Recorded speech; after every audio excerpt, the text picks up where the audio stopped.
berkiblat kepada seorang wanita, tetapi ia menjaga diri dan bersabar lalu ia mati, maka ia pun syahid. Nabi SAW bersabda, 7 macam orang yang dilindungi Allah pada hari kiamat, yaitu hari di mana tiada naungan selain naungannya. Beliau menyebut di antara mereka seorang lelaki yang diajak seorang wanita terhormat dan cantik untuk berzina dengan dirinya. Lalu orang itu menjawab, Inni akhafullaha rabbal alamin. Aku takut Allah Tuhan sekalian alam. Diriwayatkan bahwa Sulaiman bin Yasar, seorang lelaki yang tampan, pada suatu hari masuk kepadanya seorang wanita yang menghendaki dirinya. Namun ia menolak dan lari keluar meninggalkan wanita itu di rumahnya. Sulaiman berkata, kemudian aku bermimpi bertemu Yusuf alaihissalam dan seakan-akan aku berkata kepadanya, engkau Yusuf. Yusuf berkata, ya, aku Yusuf yang punya keinginan, sedang engkau Sulaiman yang tidak punya keinginan. Wallahu a'lam bissawab. Kepadanya tempat kembali. Bismillahirrahmanirrahim. Allahumma salli wa sallim ala sayyidina Muhammad bin Abdullah al-ghaim bi huquqillah ma daqatillah wa farrajahullahu ala alihi wa sahbihi wa sallim taslima wa ba'du. Masih di dalam penjelasan tentang menjaga pandangan mata dan keutamaan daripada orang yang menentang syahwat. Syahwat ini semua bentuk keinginan yang mendorong pemiliknya kepada urusan selain Allah Subhanahu wa taala. Semua keinginan yang berbau keduniaan termasuk dari 7 anggota tubuh yang ada pada diri setiap manusia. Berkata Imam Al-Ghazali, memelihara diri itu terwujud bila seseorang sanggup melawan syahwatnya. Melawan syahwat dalam arti dia mampu menahan daripada keinginannya. Jika dia mampu memelihara dirinya dengan mengendalikan syahwat, hawa nafsu, keinginannya, maka insya Allah dengan bantuan dan pertolongan dari Allah, orang tersebut akan terpelihara dari apa? Dari semua apapun yang mendatangkan murkanya Allah, dari segala sesuatu apapun yang membuat dia bisa jauh akan rahmatnya Allah Subhanahu wa ta'ala, karena dia telah mampu untuk mengendalikan nafsu serta tidak mengikuti kemauan syahwatnya. Dan ini lebih utama, bahkan orang tersebut yang mampu melawan syahwatnya sampai kepada tingkatan derajat siddiqin, orang-orang yang benar, orang-orang yang jujur di mata Allah Subhanahu wa ta'ala.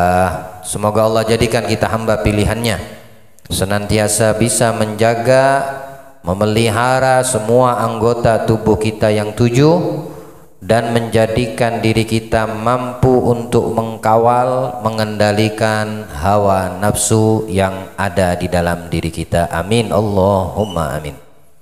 Nabi bersabda, man ashiqa fa'affa, siapa orang yang memiliki atau timbul rasa rindu pada dirinya, tentunya jika itu berkaitan dengan pandangan mata, bisa jadi terhadap seorang wanita.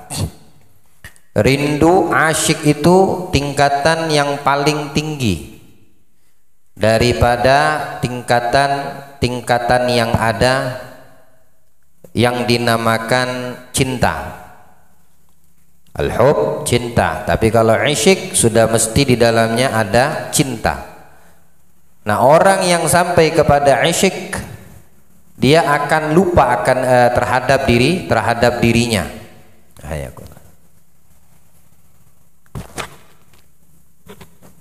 Yang dia ingat hanya yang dirindukannya.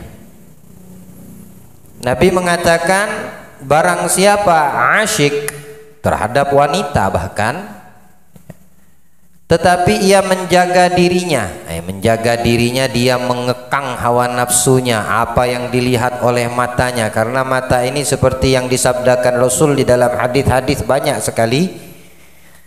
Di antaranya yang diriwayatkan oleh Imam Tabrani dan Imam Al-Hakim, an-nadharatu sahmun masmum min sihamin iblisil marjum. Pandangan mata, kata Nabi, itu layaknya anak panah yang keluar dari busurnya, yang terlepas dari busurnya. Namanya anak panah itu kalau udah lepas dari busurnya, dia tidak akan belok kanan kiri, langsung ke tujuan. Perumpamaan itu busur panah tadi sama panah yang keluar dari busurnya yang melaju, dia akan melejit kepada sasarannya. Seperti itulah mata. Kalau sudah melihat perempuan, atau sebaliknya perempuan melihat laki-laki dan dia tidak alihkan pandangannya ketika yang dipandang itu adalah sesuatu yang haram menurut hukum Islam, tidak ada keterikatan antara satu sama lain, muhrim atau halal baginya untuk dilihat, maka dia telah masuk ke dalam kategori ini. Hadis Nabi, sahmun, anak panah yang lepas dari busurnya, masmum, beracun, min sihamin iblis, daripada anak panah iblis. Jadi dikasih racun, pandangannya itu beracun. Itu gambarannya yang disabdakan Nabi kita Muhammad. Al-marjuh, yang terlaknat, yang dilaknat oleh Allah, namanya iblis, pasti terlaknat. Oleh karena itu ketika kita laki-laki atau perempuan melihat dengan mata kita yang tidak seharusnya kita lihat, maka ketahuilah pandangan mata saat itu adalah pandangan iblis. Tidakkah Allah telah memberikan perintah kepada kita laki-laki mukmin dan wanita mukminat, Qulil mu'minina ayyaghuddu min absarihim, katakan kepada perempuan laki-laki mukmin hendaknya mereka menundukkan pandangan matanya. Begitu juga dengan wanita mukminat, Qulil mu'minati ayyaghudduna min absarihinna, dan katakan wahai Muhammad kepada wanita-wanita mukminat hendaknya mereka menundukkan pandangan matanya. Ini perintah dari Allah di dalam Al-Quran. Nabi juga memberikan gambaran melalui hadisnya. Maka jaga pandangan mata tersebut daripada wanita atau laki-laki yang tidak halal bagi kita untuk kita lihat, karena itu merupakan anak panah yang melejit dari busurnya yang terdapat di dalamnya racun yang sudah diletakkan oleh iblis. Siapa orang yang mampu melakukannya, kata Rasul, yang bisa menjaga pandangan matanya dari perkara yang diharamkan Allah, yajidu lahu halawatul iman fi qalbih, maka Allah akan letakkan pada manusia tersebut yang bisa menjaga pandangan matanya apa? Lezatnya, nikmatnya, manisnya iman di dalam hatinya. Allah jadikan kita termasuk. Jaga pandangan mata kita jika ingin merasakan nikmatnya atau lezatnya atau manisnya beribadah kepada Allah Subhanahu wa ta'ala. Di riwayat yang lain Nabi bersabda, al-ainu, pandangan mata itu melihat apa yang dia lihat, dan dari apa yang dia lihat akan membuahkan pemikiran. Jadi mata ini terhadap yang kita lihat, akal akan berpikir, akal akan mengelola, dan hati yusaddiqu lahu au yukadzibu. au yukadzibunahu.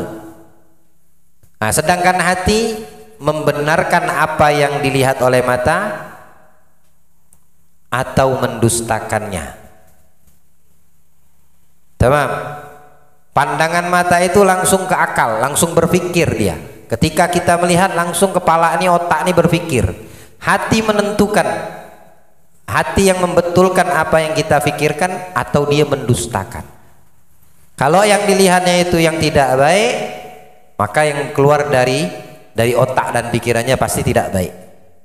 Nah, tinggal lagi hatinya membetulkan apa yang dipikirkannya, artinya dia akan lakukan apa yang terlintas di kepalanya atau mendustakan atau dia menghindar dari apa yang dipikirkan olehnya. Karena sebab pandangan tadi, hati itu cuma menentukan, membetulkan dan mendustakan. Arti membetulkan dan mendustakan, membetulkan dia akan melakukan atau dia mendustakan untuk dia menghindari.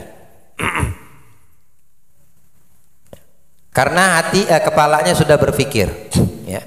Ada peluang, ada kesempatan. Misal contoh itu kendaraan kuncinya melekat di kendaraan, tinggal starter langsung bisa dicuri itu. Mata melihat, oh kuncinya lekat di situ. Nah, mata melihat, mesti otaknya akalnya langsung berpikir. Hati yang menentukan, membetulkan atau mendustakannya. Kalau dibetulkan oleh hatinya, maka dia tinggal starter, dicurinya itu kendaraan yang bukan miliknya. Tapi kalau hatinya mendustakan, jangan kau curi, dosa, bukan milikmu, haram.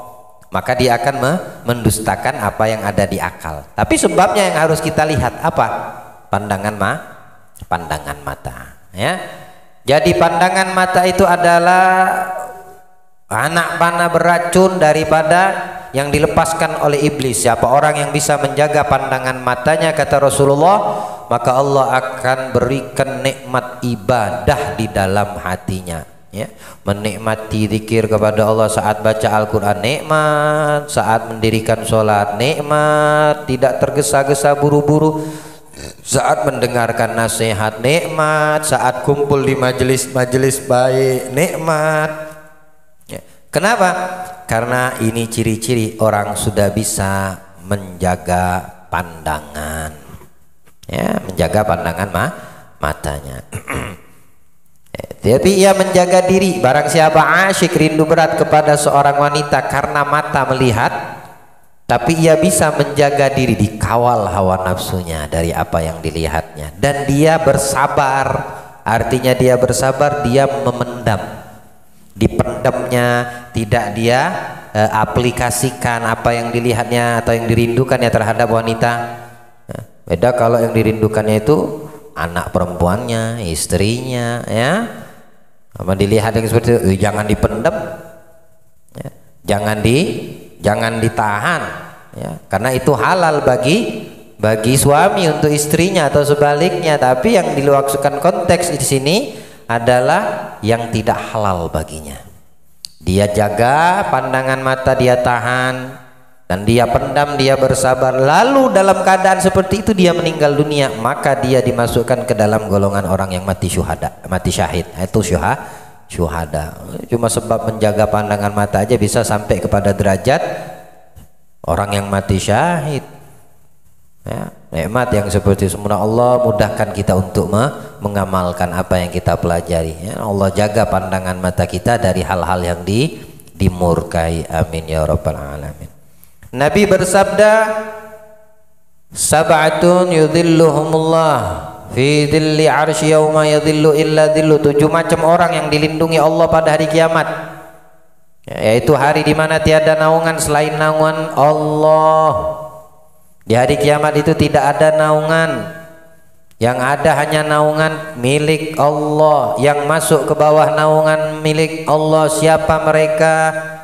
Beliau menyebutkan, Imam Ghazali dalam kitab ini, salah satu dari 7 ialah seorang lelaki yang diajak oleh seorang wanita terhormat cantik untuk berzina. Na'udzubillah ta'ala, ya. Atau sebaliknya, seorang wanita yang diajak oleh seorang lelaki untuk melakukan perbuatan zina dengan dirinya. Waliyadzubillah. Lalu orang itu menjawab, inni akhafullah rabbal alamin.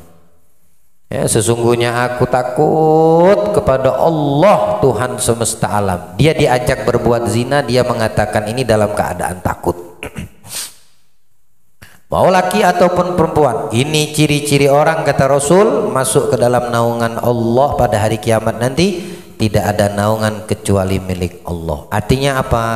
Siapa orang yang masuk ke dalam salah satu dari 7 golongan yang masuk ke dalam naungan Allah ini, ialah mereka selamat daripada dahsyatnya yaumil mahsyar, dahsyatnya siratal mustaqim, dahsyatnya narul jahim. Dia masuk ke dalam surga, selamat dia daripada itu. Allah jadikan kita, ya Allah, mudah-mudahan kami termasuk di hari kiamat di dalam naungan-Mu. Diriwayatkan bahwa Sulaiman bin Yasar seorang lelaki yang tampan, ada ulama alim, muttaqi, orang yang bertakwa, saleh, wara, orang yang betul-betul menjaga khaf, takutnya kuat luar biasa kepada Allah Subhanahu wa taala. Sulaiman bin Yasar, tapi dia memiliki ketampanan wajah. Ini aslinya tinggalnya di kota Madinatul Munawwarah. Kalau kisah panjangnya, beliau ini pernah suatu ketika dengan salah satu temannya dari Madinah menuju ke kota suci Mekah untuk menunaikan ibadah haji. Ya, artinya masuk musim haji seperti saat ini, dia menunaikan ibadah haji. Sampai di satu tempat namanya Abwa. Al-Abwa. Abwa itu kota, tempat antara atau desa antara Mekah dan Madinah, tengah-tengah, ya, yang mendekati kepada Mekah atau mendekati Madinah, namanya perkampungan Abwa. Nah, di situ tempat dimakamkan Siti Aminah, ibunda Nabi Shallallahu Alaihi Wasallam, Al-Abwa. Beliau sakit di situ, sepulang dari Madinah sakit, wafat dan dikuburkan di Abwa. Sampai di Abwa, Sulaiman bin Yasar ini membuka kemah untuk istirahat. Ya, dia bangun kemah, didirikan kemah dengan temannya untuk istirahat sebelum melanjutkan perjalanan ke Mekah menunaikan manasik haji. Di dalam kemah temannya membuka sufra. Sufra itu seperti bahasa kita ini meja, persiapan hidangan untuk diletakkan di atas taplak meja, ya, taplak meja untuk jamnya makan, karena dia istirahat di situ. Lalu temannya ini izin sebentar ke pasar untuk membeli hajat. Nah, makanan itu sudah disiapkan. Kemudian dia menunggu temannya. Saat dalam keadaan sendiri, ya, Sulaiman ini dari pandangan jauh di atas bukit di Abwa itu, seorang wanita Badui melihat Sulaiman di bawah tendanya. Nah, dari jauh itu dia melihat Sulaiman ini orang tampan betul. Sulaiman bin Yasar ini maksudnya. Dan terpiculah si perempuan Badui ini dengan apa yang dilihatnya akan ketampanan Sulaiman bin Yasar untuk mendekati. Turun dia dari bukit tersebut, tiba-tiba ada di hadapan, di depan pintu kemahnya, dan makanan sudah dihidangkan. Lalu Sulaiman melihat perempuan itu, dan perempuan itu memandang Sulaiman di dalam kemah. Lalu dia membuka nigobnya, dia buka cadar wajahnya. Ternyata memang wanita itu cantik, mulai dari mata, alis, hidung, wajahnya, ya, terlihat pesona kecantikannya. Namun tujuannya apa? Memancing si wanita ini, karena dia suka dengan Sulaiman akan ketampanannya. Memang betul-betul tampan. Lalu perempuan ini berkata kepada Sulaiman, dia masih di depan kemahnya, ya fulan arihni, wahai hamba Allah, bahagiakan saya, senangkan saya. Yang difahami oleh Sulaiman bin Yasar dari kalimat perempuan tersebut,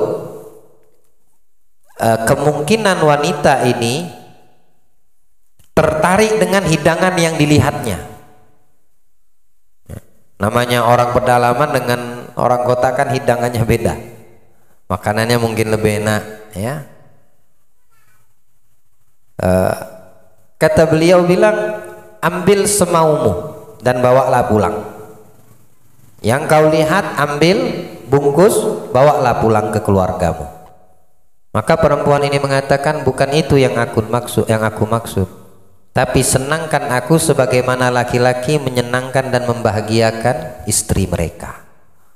Mendengar itu gemetar Sulaiman, karena ini orang waro, orang yang takut Allah kepada Allah, orang yang selalu menjaga dari yang, jangankan yang haram, yang syubhat aja dia betul-betul menjauh, ya, yang syubhat yang nggak jelas. Saat mendengar itu gemetar dia ketakutan, langsung dia meletakkan kedua matanya itu di lututnya sambil ditutup lututnya. Tahu pakai habuah, pernah lihat pakai habuah tuh? Nah, langsung ditutup. Dia nundukkan kepalanya, matanya ditempelkan di lututnya, di kedua lututnya. Menangis dia, semakin terjadi-jadi tangisannya, ya, sampai suaranya itu seperti diibaratkan seperti air yang lewat dari dalam pipa, ya, di dalam pipa itu suara air itu bagaimana itu, habis dia punya suara gara-gara tangisan takutnya kepada Allah. Perempuan ini malah jadi takut ngelihat Sulaiman seperti itu, akhirnya kabur balik dia ke kampungnya. Tidak lama dari situ datanglah teman yang pulang dari pasar tadi, ke pasar tadi bawa hajat.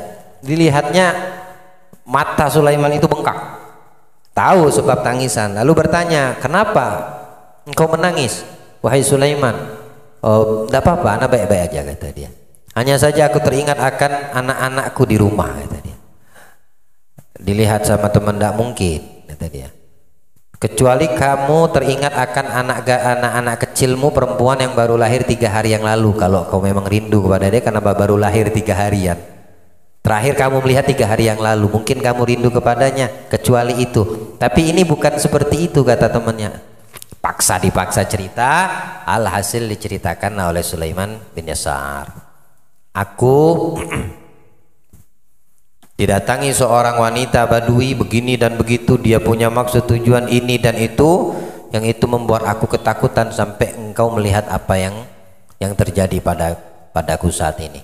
Lalu si temannya tadi itu membukakan sufroh tadi, diulangi lagi sufrohnya, dihidangkan makanan, kemudian dia mengatakan, aku lebih berhak takut kepadamu wahai Sulaiman. Dalam kondisi seperti itu kamu masih bisa menjaga matamu dan syahwatmu kau kekang, ya. Mungkin kalau aku belum bisa melakukan hal tersebut, katanya. Akhirnya dia bentangkan, dia buka makanan, dia cari tangisan untuk mendapatkan rasa takut tersebut, dengan membayangkan kalau yang terjadi dengan Sulaiman itu adalah dirinya, padahal bukan tidak terjadi pada dirinya, ya. Dia hanya bisa ta'ajab, dia kagum dengan Sulaiman yang seperempuan ini menawarkan tubuhnya untuk diajaknya berzina, tapi ditolak oleh Sulaiman dengan rasa takut kepada Allah. Andaikan itu posisinya aku mungkin tidak bisa mampu untuk menahan, kata temannya. Akhirnya dia bangkitkan rasa takut kepada Allah, takwanya kepada Allah, dibentangkan lagi, kemudian dia mengupayakan untuk nangis. Akhirnya memang keluar tangisan dari hati, dua-duanya menangis lagi, tapi tangisannya karena takut kepada Allah. Nah, lanjut lagi perjalanan ke kota Mekah, setelah sa'i, kemudian tawaf, sa'i sudah selesai, beliau di hadapan Ka'bah mengikat kedua kakinya seperti habwa tadi, ya, istirahat dari manasik yang sudah selesai, lalu dia tertidur. Nah, saat tertidur ada Sulaiman bin Yasar ini, nah ini dia ketemu bermimpi dengan Nabi Yusuf. Nah, ini kisah komplitnya. Dia ketemu dengan Nabi Yusuf di dalam mimpi. Dalam mimpinya Aku melihat seorang laki-laki tampan, wangi, aroma yang keluar dari tubuhnya. Gagah orangnya, ganteng banget. Mendekat kepadaku, lalu aku bertanya, siapakah engkau? Ya, wahai hamba Allah, di dalam mimpinya tadi. Maka Nabi Yusuf mengatakan, Ana Yusuf bin Ishaq, Ana Yusuf bin Yaqub. Ana Yusuf putra Yakub. Dan engkau Sulaiman bin Yasar, kata Nabi Yusuf. Senanglah dia bermimpi ketemu Nabi yang tampan, ya. Itu kan kisahnya Nabi Yusuf bagaimana tuh dengan wanita yang motong jari-jari mereka sampai tidak ingat lagi, lupa diri, lupa sakit, lupa semuanya akan ketampanan Nabi Yusuf. Ya, baru dilihat termasuk yang membesarkan, yang merawatnya Zulaikha. Ya. Yang Allah firmankan dalam Al-Quran, walaqad hammat bihi wa hamma biha laula an ra'a burhana rabbih. Dan sesungguhnya Zulaikha berkeinginan kepada Yusuf. Kemudian Nabi Yusuf juga berkeinginan kepada Zulaikha, akan tetapi kalau bukan, andai kata kalau bukan karena tanda-tanda dari Tuhan Allah Subhanahu wa taala. Ya. Nah, ini ayat dikatakan para ulama tafsir, di antara Imam Tabari dalam tafsirnya, ini memiliki makna taqdim wa ta'khir. Di kalimat firman Allah, walaqad hammat bihi wa hamma biha laula an ra'a burhana rabbih. Ketika Zulaikha ada keinginan kepada Yusuf, Yusuf ada keinginan kepada Zulaikha, dan andaikan bukan karena tanda-tanda dari Allah Subhanahu wa taala, maksudnya apa? Akan terjadi itu perbuatan yang dilarang dan diharamkan oleh Allah. Di sini Imam Tabari mengatakan ada kalimat takdim dan ta'khir. Ya, maknanya apa? Yakni kalau ketika Zulaikha berkeinginan kepada Nabi Yusuf, ada takdim. Takdim itu yang dikedepankan. Ya. Dan takhirnya diakhirkan bagaimana? Wahamma biha. Wahamma biha itu seolah-olah kalimatnya berada di belakang, tapi itu posisinya di tengah. Ya kan? Walagat hammat bihi. Wahamma biha, kan gandengan tuh. Nah, karena di sini maknanya ada takdim wa takhir, wahamma bihanya ditaruh di belakang.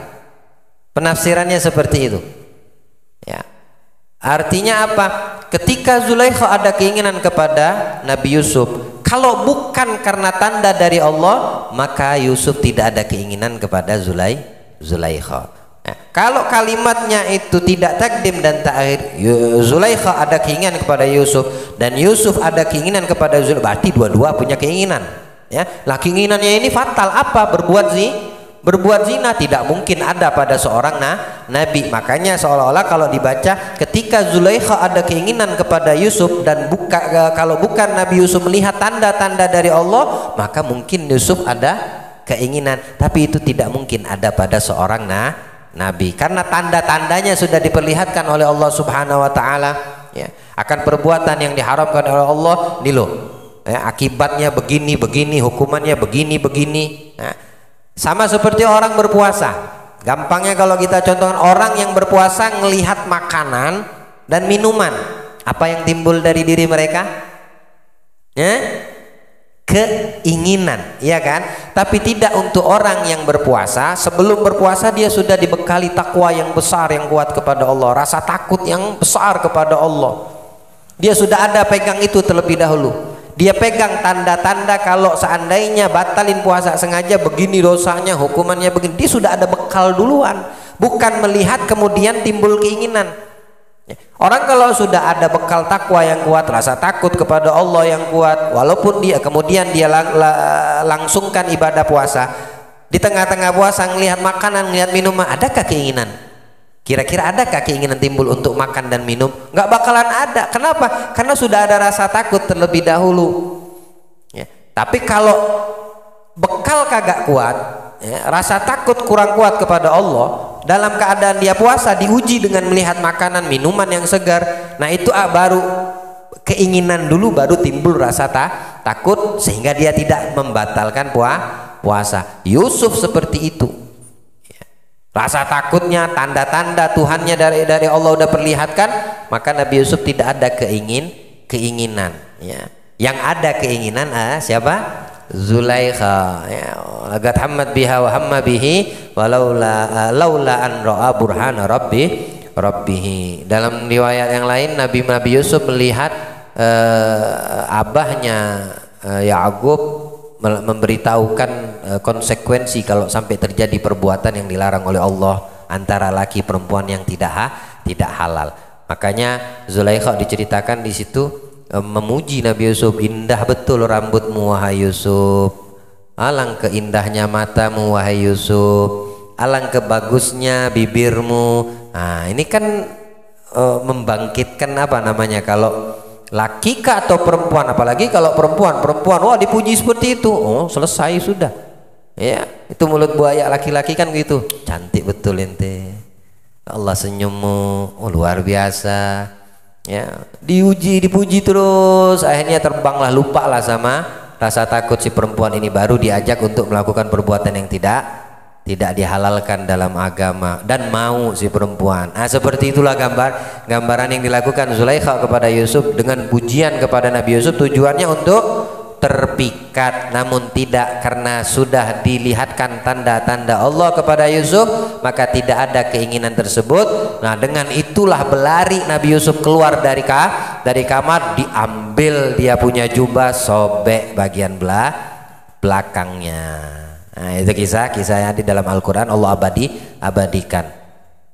Ini Sulaiman bin Yasar. Ya, Sulaiman bin Yasar seperti itu. Ketika ketemu Nabi Yusuf, dia mengatakan, sungguh luar biasa yang kau alami, diabadikan Allah dalam Al-Quran, wahai Nabi Allah, maksudnya Nabi Yusuf ya. Allah abadikan ceritamu dengan Zulaikha dengan ayat yang tadi, wa hammat bihi wa hammat biha laula an ra'a burhana rabbih.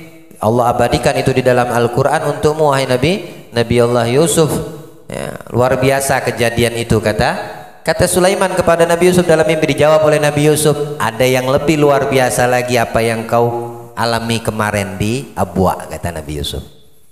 Oh, Nabi Yusuf bahkan lebih kagum kepada Sulaiman bin Yasar. Apa sebab? Karena dari ayat tersebut, kalau bukan karena pelindungan dari Allah, bisa jadi manusia kan tabiatnya ada syahwatnya, ya kan? Kalau bukan seorang nabi mungkin bisa tergoda. Makanya Nabi Yusuf terkagum dengan Sulaiman bin Yasar. Aku nabi dilindungi oleh Allah, kamu bukan nabi tapi Allah, kamu bisa melindungi dirimu dari tawaran untuk berzina. Aku lebih kagum kepada yang kau alami kemarin, kata Nabi Yusuf kepada Sulaiman bin Yasar ya. Maka dijawab oleh Nabi, aku Yusuf yang punya keinginan, sedang kau Sulaiman yang tidak punya keinginan ya. Ada ayat itu kan Nabi Allah Yusuf punya keinginan, tapi di sini Sulaiman tidak ada keinginan untuk melakukan sama sekali perbuatan zina tersebut. Wa ala kulli hal ya. Dari ayat Al-Quran banyak yang menjelaskan dan memberikan ultimatum untuk kita orang yang beriman, laki atau perempuan ya, daripada dahsyat dan jahatnya pandangan mata ya. Tidakkah lebih baik pandangan mata kita gunakan untuk perkara yang baik pula? Maka kalau seandainya terjadi perkara yang tidak baik, hatta Nabi SAW mengatakan itu bukan tanggungan, artinya tidak dibebankan. Kalau pandangan mata kepada yang diharamkan pertama kali itu tidak disengaja, tapi untuk yang kedua kali dan kali berikutnya baru itu dibebankan kepada pemilik mata ya. Yakni kalau kita tidak sengaja melihat yang diharamkan, cepat kita beristighfar memohon ampun kepada Allah, maka itu tidak akan menjadi dosa ya. Tapi kalau sengaja dan berkali-kali, bahkan ada timbul keinginan, nah selama dia tidak mengamalkan sebagaimana yang Nabi sabdakan ya, orang yang mempunyai keinginan buruk dan belum melakukannya, belum mengamalkan, maka dicatat oleh Allah satu kebaikan yang full. Masya Allah, umat Nabi ini ya. Dia ingin mencuri, tapi belum mencuri, baru keinginan. Akhirnya dia tidak wujudkan, tidak diamalkan mencurinya, naudzubillah. Maka dia membatalkan niat buruknya itu, dicatat pahala sempurna 1 sama Allah. Ya. Tapi kalau orang yang punya niat baik, ya, dia punya niat baik, kemudian belum sempat diwujudkannya, dicatat 10 kebaikan. Oh, niat baik itu. Tapi kalau niat buruk belum dicatat, hingga dia melakukan niat buruknya, baru dicatat 1 dosa. Bukan 10 dosa, 1 dosa. Kalau di cancel, ditundanya, tidak diwujudkan niat buruknya, dia dicatat 1 pahala yang sempurna. Itu hanya didapatkan kepada kita umat Nabi besar Muhammad sallallahu alaihi wasallam. Mata itu bahaya, harus dijaga karena dia merekam apa yang dilihat, dan dia seperti seperti anak panah yang lepas dari busurnya tanpa belok sana sini, langsung ke tujuan yang ditujunya. Ya. Kalau itu tujuannya baik, ya, maka akan menjadi baik. Kalau itu tujuannya tidak baik, cepat dia harus beristighfar, ya, dan mengubah daripada pandangan mata kepada perkara yang halal, perkara yang baik, perkara yang mendatangkan ridho Allah Subhanahu wa ta'ala. Dan orang-orang yang seperti ini adalah orang-orang yang mendapat kemuliaan dari Allah, ya. Dia bisa sampai kepada maqam siddiqin, orang-orang yang mendapatkan derajat yang tinggi di sisi Allah Subhanahu wa ta'ala, dengan sebab dia bisa menjaga pandangan daripada matanya, ya. Allah jagakan pandangan mata kita, ya, dan Allah selalu arahkan pandangan mata kita kepada yang khair, yang baik, ya, yang mubah, yang mendatangkan pahala, dan dilindungi, dijaga pandangan mata kita daripada perkara yang syar, yang buruk, yang membuat Allah murka dan Allah tidak ridho akan pandangan tersebut.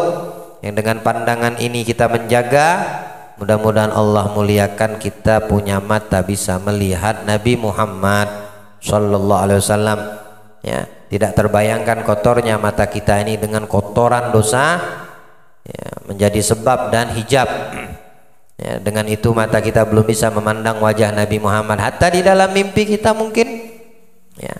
Tanyakan kepada diri kita, ya, sudah pantaskah kita punya mata ini melihat wajah Rasulullah, ya, di dunia ini kah atau nanti di yaumil qiyamah? Maka jaga pandangan mata kita, tidak pantas bagi pandangan mata yang kotor, mata yang dilumuri dengan dosa untuk melihat wajah yang begitu mulia dan suci, ya. Yang pantas mata melihat wajah Nabi yang penuh dengan keindahan, kemewahan, kecantikan, kemegahan, semua yang ada, yang tidak terlintas di pikiran kita, kecuali bagi mereka yang memiliki mata yang bersih. Siapa yang memiliki mata yang bersih, yang selalu menjaga dari pandangan yang tidak diridhoi, bahkan dimurkai oleh Allah. Mudah-mudahan Allah muliakan mata kita untuk hal tersebut, ya. Mudah-mudahan Allah muliakan mata kita bisa melihat wajah Nabi, wajah orang-orang saleh, orang-orang yang dekat kepada Allah Subhanahu wa taala. Amin ya rabbal alamin. Wassallallahu ala sayyidina Muhammad khatamin nabiyyin wa ala alihi wasallam walhamdulillahi rabbil alamin wal afu minkum. Lanjutkan kepada Ustaz Arsyad.